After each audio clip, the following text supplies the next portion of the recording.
Warning: the following video contains spoilers for this week's Monday Night Raw. If you have not seen Raw, don't watch this video.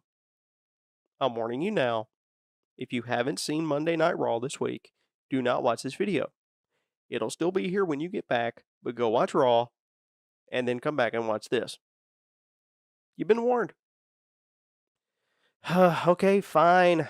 Start the video. A really great opening segment this week, plus really good NXT call-ups, plus the women really shine this week, and these are all on my top 5 moments from Monday Night Raw. And folks, we're back. Roll that footage.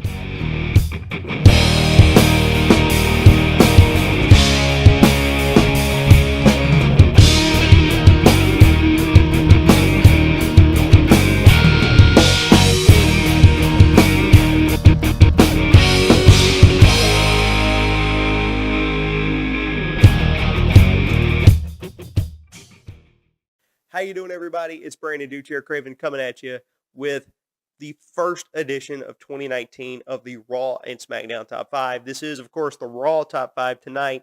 Tomorrow night will be the SmackDown Top 5. But it's been a while, and I don't really have an excuse for it being a while other than life. Just got to me, just got, really busy.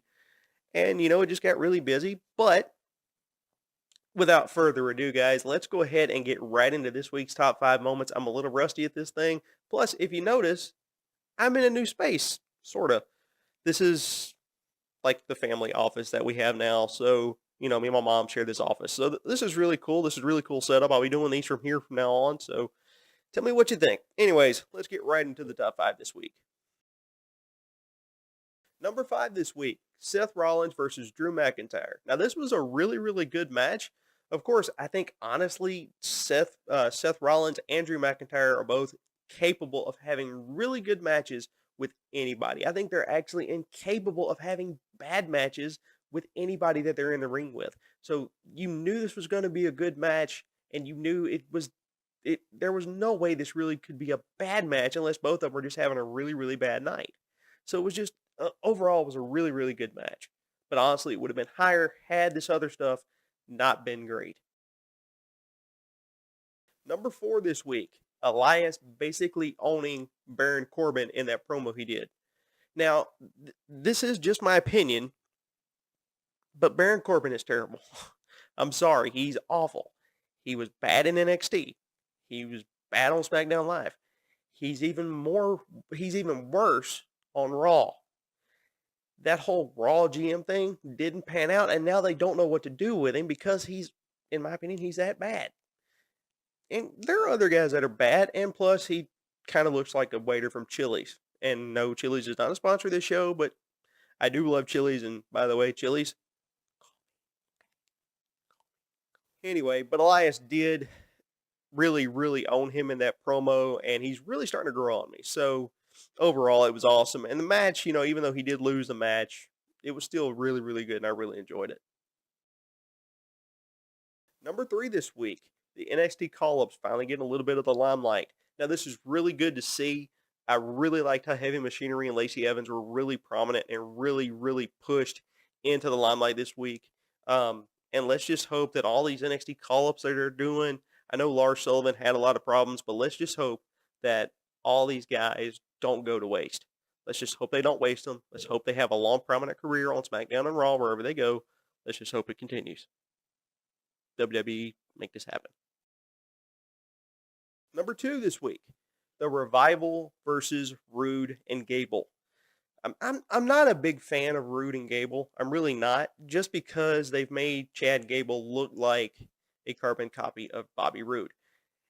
And that's not a knock on Chad Gable. I like Chad Gable. I think he's a great talent. I think he could be destined for great things. But this whole Rude being like a mentor to Chad Gable and him trying to copy him, it's not working for me. I don't know why. It's just not working. It's just really not. And, the Revival, I'll get more into that in a minute. But this, for what it's worth, it was a good match. I'll give them that. It was a really good match. And it had a lot of really good heel moves by the Revival, which was really cool. But, like I said, I'll get more into that in just a minute. And my top moment from this week, the women's match main event. Look, I know Sasha and Ronda have not had a lot of time for this build-up going in the Royal Rumble this Sunday, but they've done what they could, and I think it will lead to a huge match down the line between the four horsewomen of WWE versus the four horsewomen of MMA, if you want to call them that. So I think it'll lead to something big. I think it'll maybe lead to a WrestleMania match. This is what everybody's talking about on social media. This is what everybody's talking about on the dirt sheets. It's possibly going to lead to a WrestleMania, possibly main event between Ronda, Charlotte, and Becky, which would be just fantastic. I think all three of those women could blow it out of the water completely. But I think it's going to be really good for all of them. So we'll see where that goes. Now, let's take a look at some honorable mentions for this week. My first honorable mention for this week has to go to Heavy Machinery. I absolutely love these guys. They're athletic, they're charismatic, they're gold. I mean, they're absolutely golden in this day and age in the tag division. I know it's probably not going to go anywhere, but they're golden.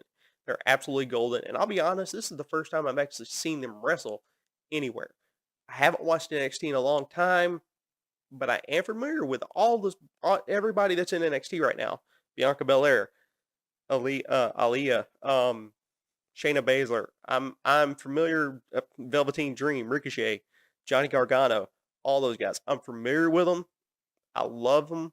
I love everybody down there except for a few, but that's beside the point.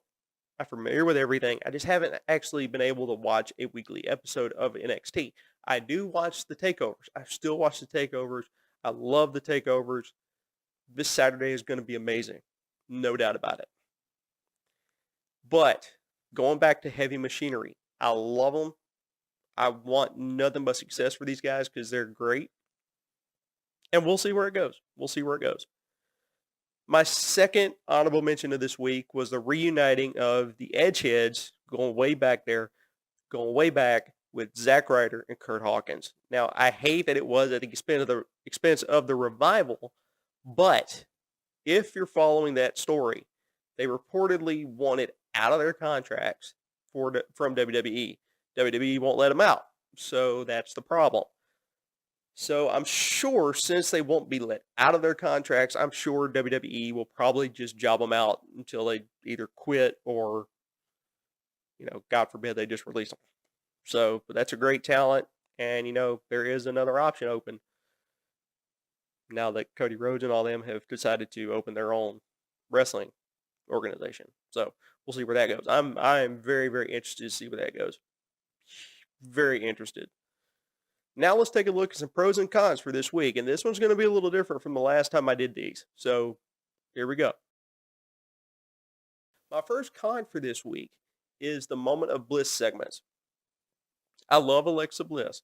I really, really love Alexa Bliss. I really do. But these segments are just nonsense. They really are. I'm sorry, they're just nonsense. But that does bring me to my first pro for this week, is that Alexa Bliss and Lacey Evans they did announce that they'd be entrants in this year's Women's Royal Rumble.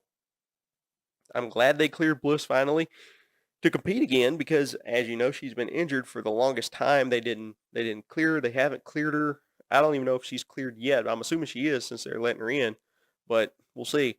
And this is the Royal Rumble. So being in the Royal Rumble, she doesn't have to take a whole lot of bumps. So she can be pretty protected in this match. So that may be why they decided to put her in the match, to kind of test her out and to see where she'll go and to see how she'll do. So we'll see how that goes.